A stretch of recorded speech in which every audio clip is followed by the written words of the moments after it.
Hey everybody, it's Jason Blaha here, and on my Instagram this morning, I put up a video of me doing some Pendlay rows, and Clint Darden asked a question, which I'll flip in here. And I know this is a rhetorical question because Clint Darden is a very well-respected strength coach, and he was incidentally my favorite fitness YouTuber before I started my own channel.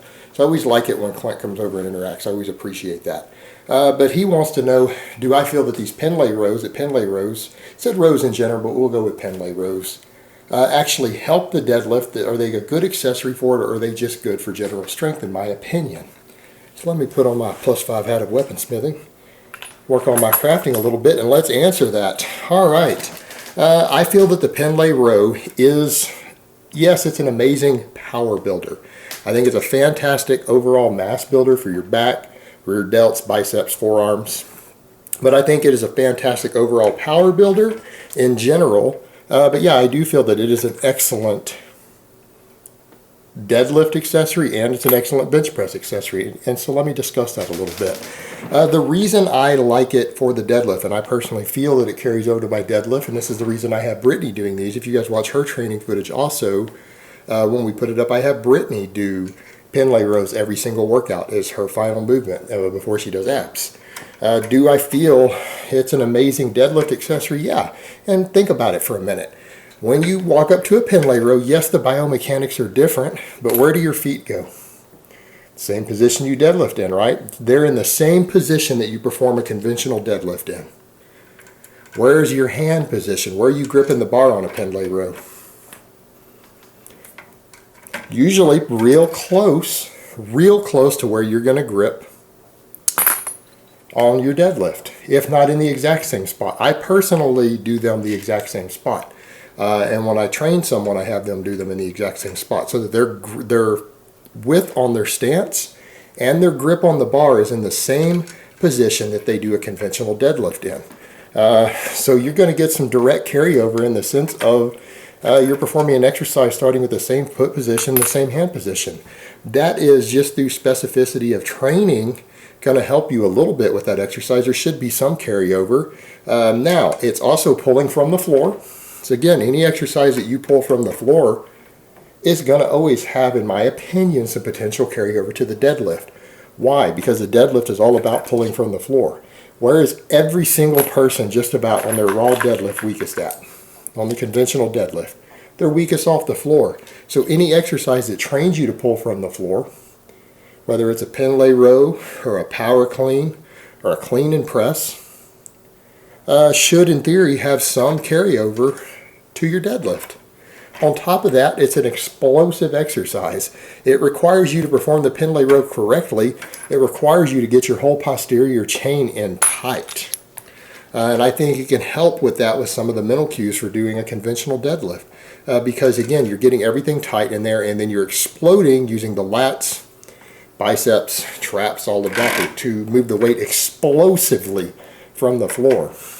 Well, if you're training your back to be explosive and training it for speed strength while keeping your posterior chain tight, isn't that really what you're doing on the deadlift? Yeah, I understand there's going to be more glute involvement and everything else breaking the weight from the floor on a deadlift. But if you can train your lats and your traps to be explosive, pulling from the floor, all right, isn't that going to carry over to breaking your deadlift off the floor? Training your back to do that? I think it is. Of course it is. And particularly when the specificity of training comes into play and you look at it, your feet are in the same position that they are on a deadlift, and you're gripping the bar in the same position that you are on a deadlift. That's going to help tremendously. On top of it, when you think about it, again, you're pulling from the floor explosively, and you're working on your grip as well. I think it's also a good grip builder, and it's because of the fact that with a Pendlay row, again, done correctly, you're having to pull explosively. That does have a different type, slightly different type of grip training than some other type of back exercise you're going to have. I feel that it has really good carryover to the deadlift. So overall, I think the Pendlay row is one of the best explosiveness exercises out there. Maybe not quite as good as a power clean, but it is pretty good. And with so many similarities in common with the deadlift, I feel like, yeah, it's an absolutely fantastic accessory for the deadlift. Absolutely fantastic, and I think it carries over directly.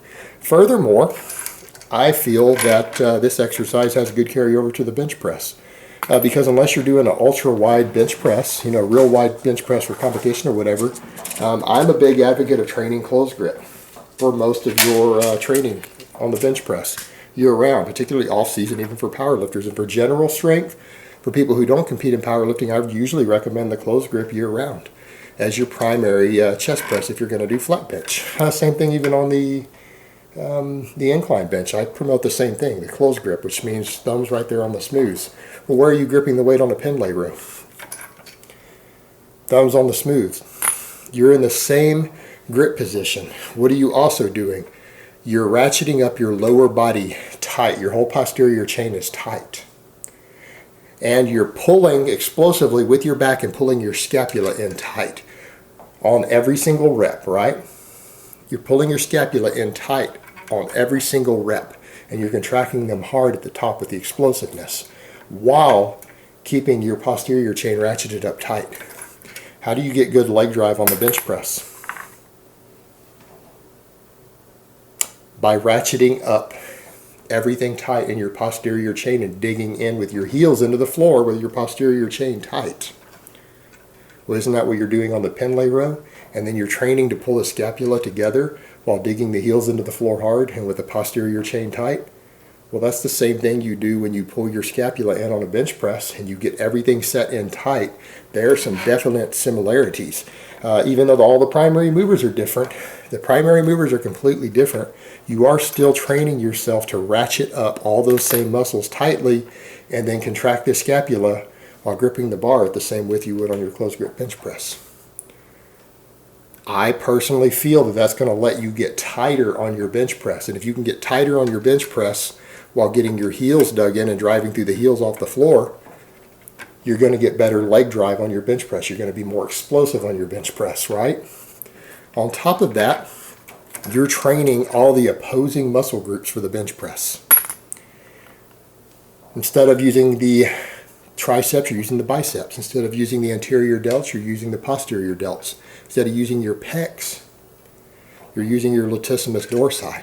All the exact opposing muscle groups to the bench press are being worked as the primary movers on this exercise while gripping the bar in the same place. That's going to give you better stability on the bench press because you're making sure all those opposing muscle groups are being trained and you're training them to pull in tight when you contract it at the top.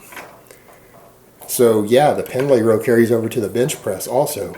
So when we talk about the Pendlay row, it's really multifaceted in its uses because it has, due to some specific performance elements, there's some specificity of training on there that are going to help you with things like tightness on your bench press. That's going to give you better leg drive and more power out of the bottom. It has performance elements that are going to carry over directly. Again, specificity of training, they're going to carry over directly to your conventional deadlift because generally you're using the exact same foot spacing, the exact same grip spacing, and you are pulling explosively from the floor. Well, isn't that what you're trying to do on the conventional deadlift? Or on any deadlift, you're trying to pull explosively from the floor. This is an exercise that's going to let you train some of those performance elements that is not going to beat you up as badly and hammer your recovery as badly as a deadlift is. So yeah, the Pendlay row is fantastic for that. So you've got an exercise that is has some direct performance elements that are going to assist with your bench press. They're going to assist with your deadlift. And on top of it, it is an extremely explosive exercise. And because it's an extremely explosive exercise that involves ratcheting up your posterior chain tightly while using at least half of the muscles in the upper body in an explosive manner, that makes this exercise a fantastic general strength, but more importantly, a fantastic general explosiveness exercise. Now, is it going to be, again, as good as a power clean for the explosiveness? Probably not. But is it going to be pretty damn good and pretty damn useful as a tool for training explosiveness? Yes, it is. In addition to the fact that it is a great overall upper body hypertrophy exercise. So even for people pursuing hypertrophy, it's fantastic as well. Why? because you recover from it easier than you do other types of rows. You can put in more workload with less recovery issues because you have a different eccentric component to it, and it lets you focus on being a concentric based explosive exercise that you can put in very high workloads of training on that you can recover from fairly well, because again, you're not performing the eccentric component so much. And again, that's a point of contention, but I think it's an important point of contention also. The Pendlay row lets you put in a very large amount of workload with some very big muscles that's actually relatively easy to recover from. So I think it's a fantastic general tool. So really, to answer Clint Darden's question, I think it's a whole lot of both. That's my personal opinion on it. I don't know how Clint feels about it personally, but that's my opinion on it, and that's my answer to his question. All right, guys, but that's really all I have to say on that today. I hope it's been informative, and I will talk to you guys next time.